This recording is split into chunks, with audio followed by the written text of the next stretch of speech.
La première façon de les soutenir d'abord, c'est de connaître un peu plus leur parcours et de savoir que quand ils arrivent, la première chose dont ils ont besoin, c'est de se reposer. De se reposer, retrouver la tranquillité, savoir qu'ils sont en sécurité, eux, leurs enfants, leur famille.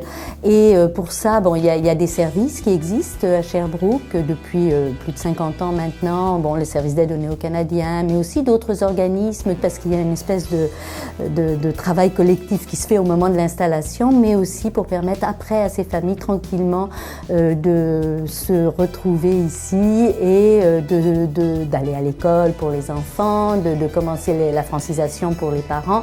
À Sherbrooke, on reçoit habituellement plutôt des parrainés publics, c'est-à-dire que c'est l'État qui les parraine et ce sont des gens qui viennent souvent soit directement de camps de réfugiés, comme les Bhoutanais qui sont arrivés dans les dernières années et qui sont assez nombreux à Sherbrooke, ou comme aussi qui arrivent directement de pays dans lesquels il y a des conflits, des guerres, des violences, comme les Colombiens qui sont arrivés avant, ou les personnes qui arrivent de l'Afrique subsaharienne. Alors moi je travaille depuis 20 ans sur la question des immigrants et des réfugiés dans les régions du Québec et du Canada. Dans des villes moyennes comme Sherbrooke, il y a un potentiel, on pourrait dire, d'accueil et un potentiel d'intégration. Ce qu'on voit, c'est que l'intégration, elle dépend de plusieurs choses. Elle dépend de la langue, elle dépend des réseaux des personnes et elle va dépendre aussi beaucoup de l'emploi. Mais il y a d'autres problèmes qui se posent qui sont plus spécifiques aux régions. L'emploi, il y en a moins. Les réseaux de ces familles-là, par exemple les Bhoutanais dont je parlais tout à l'heure, beaucoup repartent parce qu'ils ont des réseaux en Ontario, donc ils vont aller retrouver les membres de leur famille. Et c'est aussi la réalité des régions de manière générale. Les jeunes repartent, vont étudier ailleurs, il y a des allers-retours.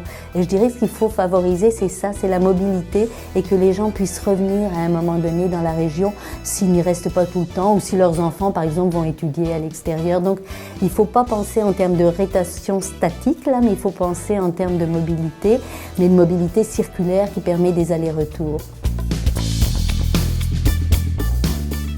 Notre expertise, elle est de plusieurs ordres. Elle est autour de la formation. Alors on forme nos étudiants en travail social, au bac, à la maîtrise. On a des cours qui visent l'intervention en situation interculturelle, dont avec des réfugiés.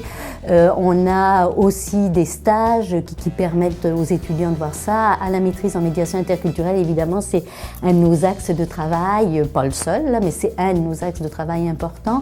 On travaille avec le Haut Commissariat aux réfugiés, on travaille donc avec des instances internationales aussi sur ces questions-là, nationales et internationales. Et ensuite, je dirais qu'on a une autre fonction qui, à mon avis, est très importante, c'est de mener des recherches avec ces populations-là pour faire avancer justement l'accueil dans nos régions, pour faire avancer les politiques d'intégration. Et puis le dernier point, et là il y a des recherches mais aussi des actions à mener sur comment ouvrir le marché de l'emploi. Donc comment faire pour sensibiliser la population, les entreprises, les employeurs à des populations réfugiées, immigrantes, de la diversité qui font partie de notre communauté et qui doivent y travailler, qui doivent pouvoir y mettre en œuvre leur potentiel, donc ils doivent pouvoir enrichir notre région.